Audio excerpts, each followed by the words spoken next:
Hello everyone, I'm Drifting, and today I'm going to be talking about a fun science fiction web novel I recently read called Did the World End Today? The Chinese title is 今天毁灭世界了吗? The author's name roughly Google translates to like a star. The Chinese name is Ru Xingye. But before we get into it, it's got about 200 chapters. It's an ongoing web novel, and I'm going to start off with the summary or the introduction before we go into deeper discussion. So here's the introduction. So you're saying that the end of the world is coming, and for this reason you're going to steal a rocket? How interesting. I've caught gold shop robbers, bank robbers, and even train robbers, but I haven't caught a rocket robber before. What do you think? Even if you did steal a rocket, would you be able to fly it? Ling Xu, who was sitting opposite the man, nodded slowly. Yes, really, I've driven it countless times. Also, you guys really have to hurry up. I don't have the time for this. No time? The man chuckled. Are you busy? Very busy, Ling Xu nodded. I have to destroy the next world. So the tags given are passionate, hot-blooded, and then relatively relaxed. So this is a very fun science fiction web novel. Our main character, Ling Xu, has a special ability to travel to the future, but he only has 60 minutes worth of time to collect information and try to resolve this world-ending event that he eventually encounters. Um, I just find this science fiction story very unique. It's located within the superpower of time travel, and future knowledge, and those stories are always really fun to read, whether it's from Steins Gate to Erased. Some English examples would be Perfect Run or Mother of Learning. Some Korean stories that are really similar would be Terror Man, predicting the future, and then a Japanese version would be ReZero and obviously Steins Gate. Now, in the science fiction genre, obviously there's this grand distinction between science fiction and fantasy, right? You would see a classic example would be Star Wars versus Star Trek. Star Trek has a much more mathematical basis to it. It's much more focused on technology, where Star Trek has this more epic fantasy story to it, even though they both have scientific explanations with midichlorians versus Star Trek's, sci-fi tech. But the directions of the story is different. This would be a similar distinction between ReZero's time travel ability, right? Even Perfect Run, I think, is much more fantasy than science fiction, whereas something like Steins Gate has a more mathematical, stronger basis to it. And I think that's a reason why science fiction, hardcore science fiction, is hard to find. Good science fiction is hard to find. Ever since the pandemic with We Live in Aging Enterprise and Arrive, I've always enjoyed hardcore science fiction stories, just because there's a strong mathematical basis. It relies a lot on plot to push it forward, right? What We Live in Aging was all about radio signals, and then you have to have a focus on a mathematical background or a concept to push the story you want to tell, right? Science fiction and urban fantasy has always been my genre of choice to read. And so did The World End Today, similar to a lot of time travel stories, deals a lot with future knowledge, right? Like A Letter from the Future Every Day. Another recent one I read was My Girlfriend Died in the Past. There was another one was like a time travel one about like are you creating video games, which deals with this time travel aspect. Now, time travel has many different facets, from Steins Gate, where you're using the present to impact the past, right? A lot of those deals with the grandfather paradox, where you time travel to the past to impact the present. Other times, a lot of future knowledge web novels, like A Letter from the Future Every Day, is you receive knowledge from the future to impact the present, right? And a lot of do-over web novels or reincarnation novels, like Again, deals with that, where because you get this do-over, you can impact the future from the present, right? Omniscience would be another level where you have, right, whether you're a reader, you're a novel's extra, you're the author of a story, you have foreknowledge of the future. This particular web novel, similar to Mirai Nikki or Future Diaries, is not only do you get knowledge from the future, but our main character has the ability to time travel to the future. An interesting aspect of time travel as a superpower is you are often coming across an insurmountable obstacle, right? Um, a lot of Korean overpowered protagonists, they have the ability to time travel multiple times. This is a science fiction because, our main character is still traveling to the future, you know, each time he times travels. So he doesn't have an unlimited amount of times. He doesn't have an unlimited amount of do-overs.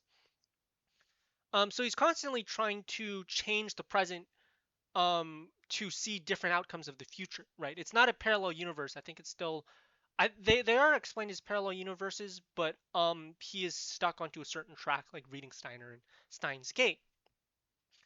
Our main character is an aerospace engineer. He's working at a private company. Before he discovers his time travel ability, our main character Ling Xu has a boss named Jiang Xingye, and they're both aerospace engineers trying to build a rocket. Right. That's where they start out with. They're in this aerospace area, right? They're not quite rocket scientists, but they're rocket engineers, which is, I think, very interesting. Our main character is working on a PID controller and all that. So if you enjoy aerospace technology, it's cool. They incorporate some other stuff as well as like AI, a little bit of crypto. So you know it's a little bit more modern of a story. Um, but it doesn't focus too much in those particular directions. It focuses much more on higher dimensional theory, right? Such as like Flatland, Romance of Many Dimensions dealt with 3 dimensions and 2 dimensions. This deals with higher dimensions, deals with entropy, ADS CFT correspondence, and some quantum aspects such as quantum foam and empty space in time. So it's very interesting the way it goes about these mathematical concepts. Um, the author seems to really know what he's writing about, or he knows at least a lot more than I do. So it's very interesting to read. Um, the plot is very well constructed, I would say. Did the World End Today approaches this time travel ability from a very unique aspect. And one thing I really enjoyed is this collaboration between an individual and the government. Very similar to Oppenheimer and Imitation Game, right? Our main character, well, actually, it's very interesting because a lot of science fiction stories, a scientist is trying to rebel against the system. Well, there's like not Tomorrowland, but it was like one of those ones where Mark Ruffalo is a scientist, and a lot of these scientific figures usually are rebelling against the government. I think Edward Snowden would be a bad example. But even like stories like Don't Look Up, you usually have a scientist who discovers something, whether it's climate change or it's disease or a pandemic.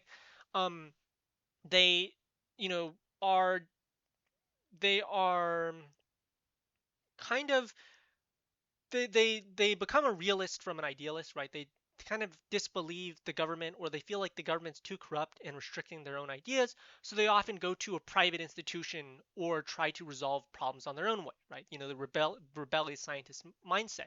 Obviously you have to have some sort of education, so you're starting with the scientist and then they kind of defect from the government, right? Whereas a lot of these Chinese web novels or Asian web novels, they deal a lot with interfactional politics, whereas you're trying to work as a group in the government. That's why I really liked Imitation Game and Oppenheimer, because it's about a group of people, even though they have all their own differences, they're working toward a common goal. And so it's very interesting to see a lot of that government support go into an individual. But if you push that too far, you get into something like Independence Day, where it's much more focused on the military aspect rather than individual or personal heroism, right? Because a lot of stories rely on personal heroism, right? Even in Marvel, right, there's this healthy distrust of the government.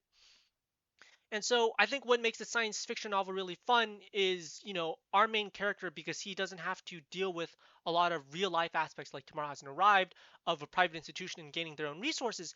They can do the fun stuff with science fiction while relying on government to deal with the more reality aspects of it. But then again, you still have to deal with the interpersonal politics and political intrigue within the factions of the government, right? So that obviously contributes to the depth of this science fiction web novel. Because obviously you're going to get involved with the military and governments whether you want to or not.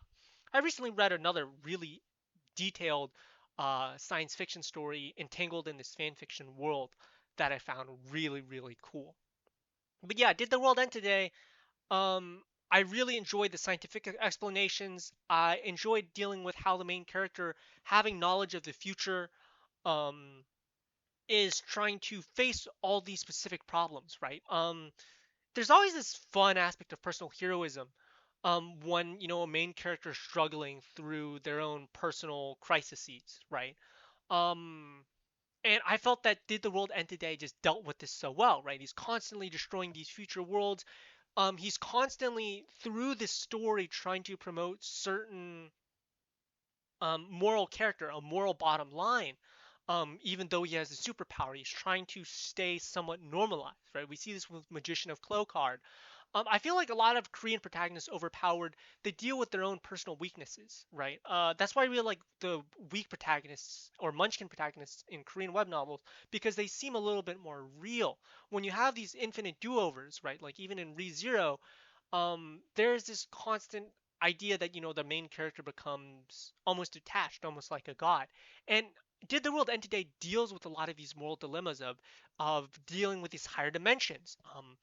Having this special ability um grants you like similar to the Stan Lee quote of with great power comes great responsibility. It grasps with that in its own way, and that's what makes the world of Did This World End Today so rich, right? Ling Shu's personal struggles, his relationships struggles, and trying to save the world is just all encapsulated in this grand story. And I just really enjoyed the scientific aspect of Did This World End Today?